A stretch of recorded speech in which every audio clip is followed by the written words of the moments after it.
नमस्कार, अरुणाचल समाचार में आपका स्वागत है। मैं हूं सुलोकना सूत्रधर। आइए बुलेटिन में सबसे पहले देखते हैं मुख्य समाचार।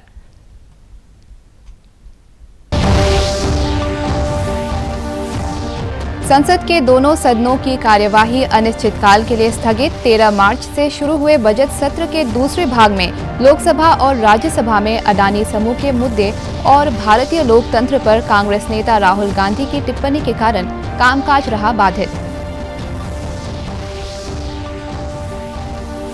भारतीय जनता पार्टी आज मना रही है अपना 44वां स्थापना दिवस।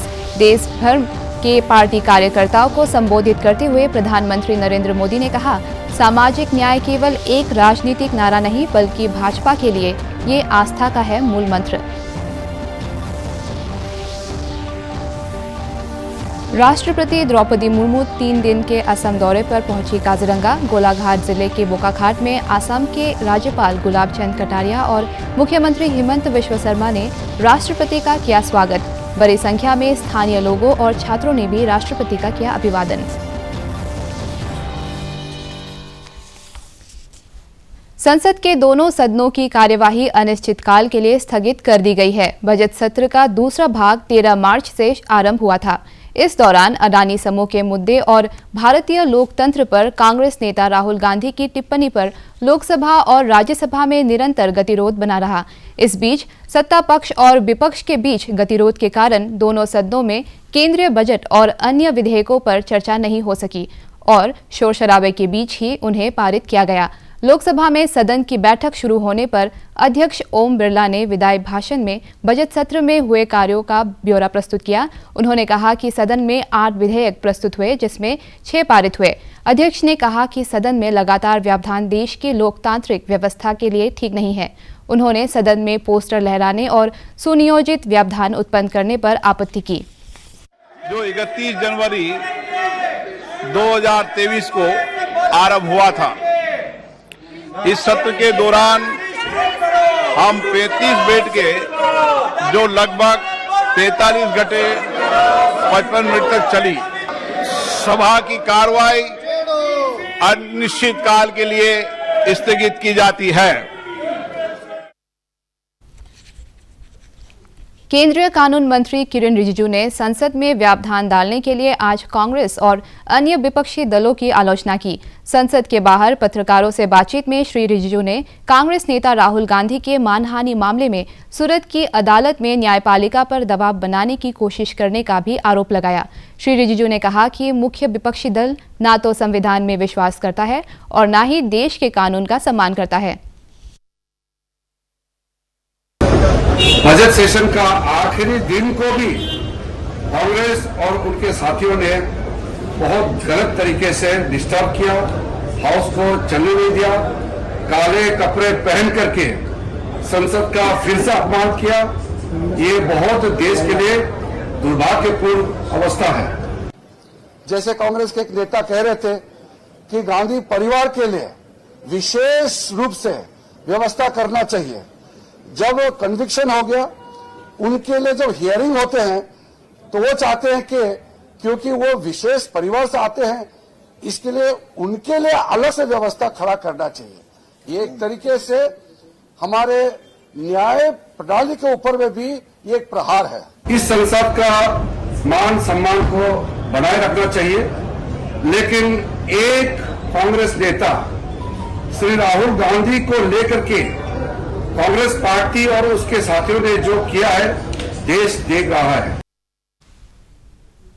भारतीय जनता पार्टी आज अपना 44वां स्थापना दिवस मना रही है। इस अवसर पर वीडियो कॉन्फ्रेंस के माध्यम से देश भर के पार्टी कार्यकर्ताओं को संबोधित करते हुए प्रधानमंत्री नरेंद्र मोदी ने कहा कि सामाजिक न्याय केवल एक राजनीतिक नारा नहीं है बल्कि भारतीय जनता पार्टी के लिए ये आस्था का मूल मंत्र है। श्री मोदी ने कहा कि आज भारतीय जनता पार्टी देश में एक नई राजनीतिक संस्कृति का नेतृत्व कर रही है और एक भारत श्रेष्ठ भारत पार्टी का लक्ष्य और मंत्र रहा है। प्रधानमंत्री ने पार्टी को मजबूत बनाने में असंख्य कार्यकर्ताओं की सेवाओं और बलिदान का स्मरण करते हुए कार्यकर्ताओं से केवल चुनाव जीतने तक सीमित नहीं रहते हुए लोगों का हृदय जीतने का आह्वान किया। भारतीय जनता पार्टी आज अपने स्थापना दिवस से बाबा साहेब डॉक्टर BR अम्बेडकर की जयंती 14 अप्रैल तक सामाजिक न्याय सप्ताह मना रही है। इस महीने की 11 तारीख को पार्टी सदस्य समाज सुधारक ज्योतिबा फुले की जयंती मनाएगी। अपनी पार्टी का स्थापना दिवस मना रहे हैं। मां भारती की सेवा में समर्पित प्रत्येक भाजपा कार्यकर्ता को इस शुभ अवसर पर बहुत बहुत बधाई देता हूं। जब जनसंघ का जन्म हुआ था तो हमारे पास न ज्यादा सियासी अनुभव था,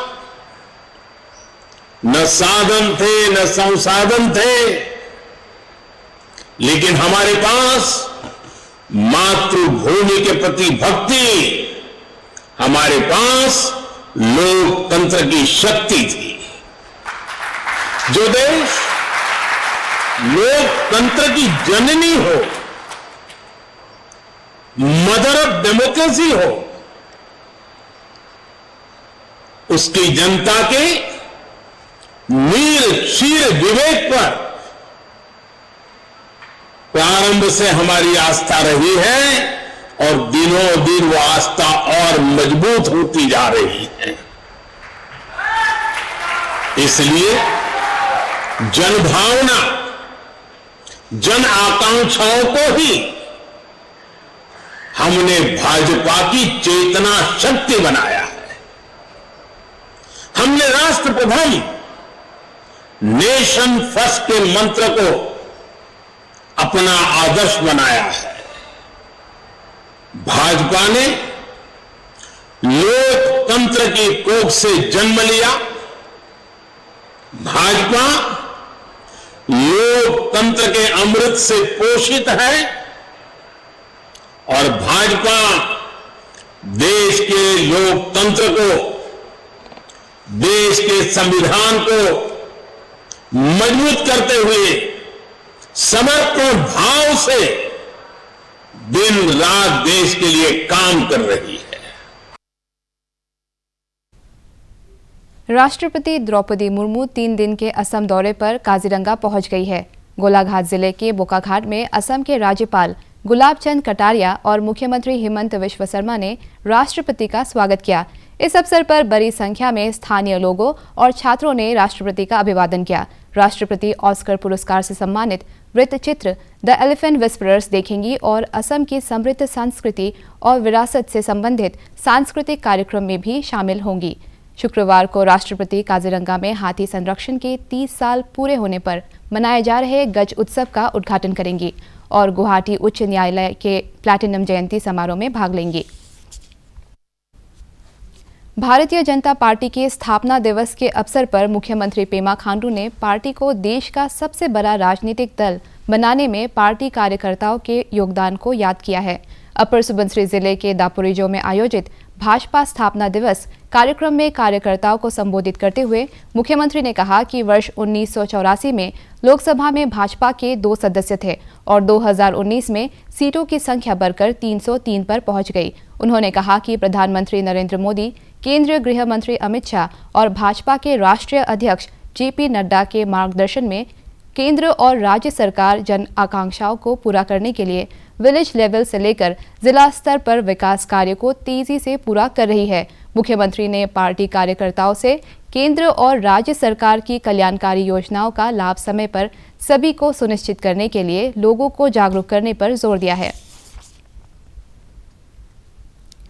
प्रदेश भाजपा मुख्यालय ईटानगर में पार्टी का 44वां स्थापना दिवस समारोह पूर्वक मनाया गया। इस अवसर पर उप मुख्यमंत्री चाउना मेन, प्रदेश भाजपा अध्यक्ष महासचिव चाओ जिग्नू नामचुम सहित पार्टी के कई वरिष्ठ नेता और कार्यकर्ता मौजूद थे। उप मुख्यमंत्री चाउना मेन ने कार्यकर्ताओं को स्थापना दिवस की शुभकामनाएं देते हुए लोगों तक सरकार की योजनाओं को पहुंचाने में योगदान करने का आह्वान किया। उन्होंने कहा कि सरकार समाज के सभी वर्गों को आत्मनिर्भर बनाने के लिए योजनाओं को प्रभावी तरीके से लागू करने पर जोर दे रही है। भारतीय जनता पार्टी के लिए हम मैसेज नहीं लाए हैं, हम मैसेज लाने के लिए कोशिश कर रहा है आज बहुत सालों से कि भारतीय जनता पार्टी का प्लान पॉलिसी क्या है, नीति क्या है, आइडियोलॉजी क्या है, सिर्फ भारतीय जनता पार्टी का देश में सीमित नहीं रहना है, इसको और जोर से चलाना है। हमारा इंटेलेक्चुअल्स है, हमारा जो टेक्नोक्रेट है, ब्यूरोक्रेट है, जो राइटर फिलोसोफर है, सभी का बीच में इसको फैलाना है, ताकि हम एक साथ मिलकर एक सुंदर भारत बनाने सके। उनसे भी सीखे, उनसे भी जानकारी ले और उनका आइडिया को लेके ही हम सब मिलके एक सुंदर भारत बनाने सके। यही हमारा आइडिया। जो हम लोगों ने वो सफर को तय किया था, बहुत सारे लोग इस सफर में बीजेपी को आगे लेके जाने में, देश में तो बहुत लोगों ने अपना इस पार्टी को आगे बढ़ाने में और बहुत लोगों ने अपना बलिदान दिया है। अरुणाचल में भी हमारे बहुत लोगों ने बलिदान दिया है। मुख्यमंत्री पेमा खांडू ने आज अपर सुबनसिरी जिले के दापोरिजो में आयोजित मोपिन गोल्डन जुबली सेलिब्रेशन में हिस्सा लिया। इस अवसर पर गृह मंत्री बामांग फेलिक्स, पर्यटन मंत्री नाकाप नालो, विधायक लाइसम सिमाई, गोकर बासार, न्यातो दुकाम, रोदेबुई तानियासोकी सहित कई गणमान्य व्यक्ति मौजूद थे। अपने संबोधन में मुख्यमंत्री ने युवाओं में बढ़ती नशे की लत पर चिंता जताते हुए समाज के वरिष्ठ नागरिकों से इस समस्या के समाधान के लिए आगे आने की अपील की। उन्होंने कहा कि राज्य सरकार प्रदेश के सभी इलाकों में त्वरित विकास के लिए सड़क और मोबाइल कनेक्टिविटी के विस्तार पर जोर दे रही है।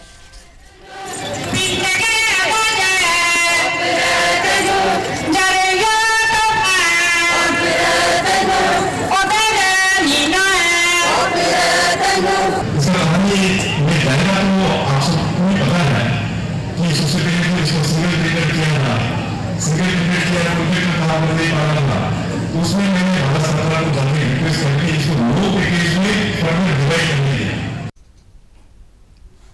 मुख्यमंत्री पेमा खांडू ने राज्य के सेंट्रल और ईस्टर्न बेल्ट के 6 जिलों के दौरे पर हैं। बुधवार को मुख्यमंत्री ने 2 लेन के पोतिन पांगिन राजमार्ग के निर्माण कार्य का जायजा लिया।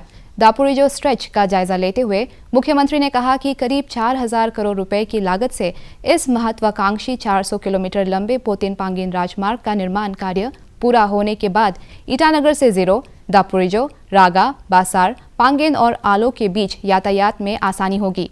उन्होंने कहा कि ट्रांस अरुणाचल हाईवे की ये महत्वपूर्ण परियोजना से सामाजिक और आर्थिक गतिविधियों को भी बढ़ावा मिलेगी। ये बाद में होता हम लोग सर अभी before milestone 8 month before complete कर रहा है। 8 month before plus highway work तो सर 7 मंथ बिफोर कंप्लीट हो जाएगा। हाईवे कंप्लीट ये फंसेगा जो 1 से 2 मंथ लगेगा, मैक्सिमम 5 मंथ में हम हैंड ओवर करेंगे। अभी टिकट फुल है तो क्या तो उसका तो थोड़ा सा अभी 10 किलोमीटर बाइलेंस है, सॉरी 10 किलोमीटर ही अभी तक डिवीजन किया है सर। बाद में उसका 34 में कितना किलोमीटर था? 39.6 तो फुल शेड्यूल चल रहा था ना। मुख्यमंत्री पेमा खांडू ने आज अपर सुबनसिरी जिले के दापोरिजो में गृह मंत्री बामांग फेलिक्स की मौजूदगी में जिला पुलिस अधीक्षक के नए कार्यालय भवन का उद्घाटन किया। उन्होंने कहा कि राज्य के ज्यादातर जिला मुख्यालयों में नए पुलिस अधीक्षक कार्यालय भवन का निर्माण कार्य पूरा हो गया है। मुख्यमंत्री ने कहा कि अब सरकार की प्राथमिकता पुलिस कर्मियों को बेहतर आवासीय सुविधा उपलब्ध कराना और कम्युनिटी पुलिस पार्टनरशिप को मजबूत कराना है।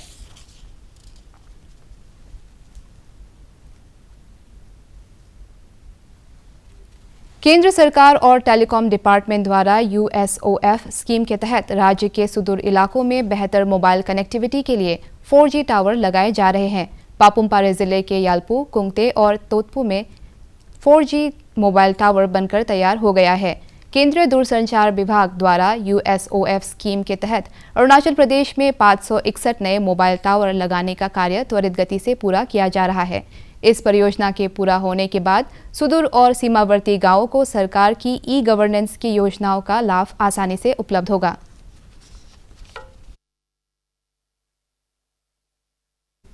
पापुमपारे जिले के कोकिला के पास मिकिर विलेज में रिटायर्ड टीचर चंद्रा के लिंग सभी आयु वर्ग के लोगों को स्वस्थ रखने के लिए योगा का अभ्यास करा रहे हैं। उनका कहना है कि वर्तमान समय में व्यस्त जीवनचर्या और कई अन्य कारणों से लोगों में बीमारियों का खतरा बढ़ रहा है और अपने आप को फिट रखने के लिए नियमित योग करना जरूरी है।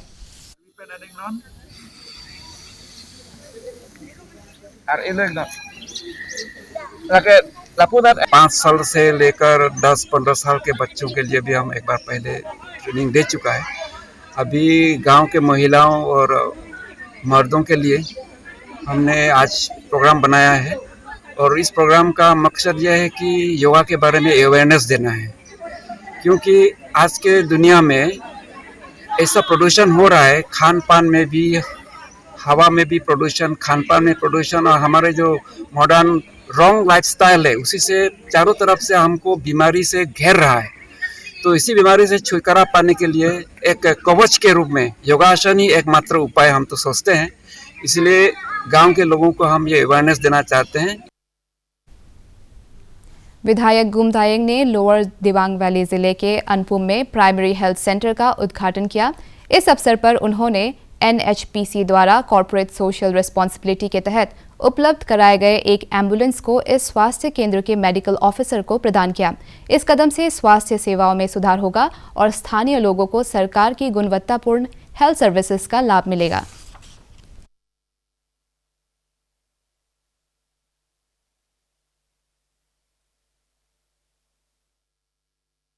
पूर्वोत्तर राज्यों में पहली बार गुवाहाटी के बरसापारा क्रिकेट स्टेडियम में इंडियन प्रीमियर लीग का मैच खेला गया। बुधवार को पंजाब किंग्स 11 और राजस्थान रॉयल्स के बीच खेले गए IPL लीग मैच में पंजाब किंग्स 11 ने 5 रनों से जीत दर्ज की। इस मैच का आनंद उठाने के लिए असम के मुख्यमंत्री हिमंत विश्व शर्मा सहित कई गणमान्य व्यक्ति मौजूद थे। पहली बार पूर्वोत्तर में आयोजित IPL मैच को देखने के लिए स्टेडियम में अरुणाचल प्रदेश के क्रिकेट प्रेमी भी जमा हुए।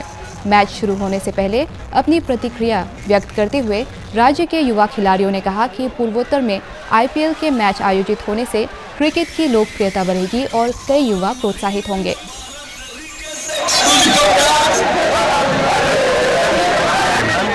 अरुणाचल से निर्जुली से और फर्स्ट टाइम यहाँ गुवाहाटी में मैच हो रहा है, तो एक्साइटेड है बहुत और सबको पहली बार देखने मिलेगा इंटरनेशनल प्लेयर को, तो बहुत ज़्यादा एक्साइटेड है। मेरी इसमें पहली बार ये IPL होने जा रहा है और हम लोग अरुणाचल से आए हैं देखने के लिए, काफ़ी अच्छा लग रहा है। बहुत अच्छा ऐसा होना चाहिए, सिर्फ राजस्थान के नहीं बाकी और भी मैच करानी चाहिए उधर।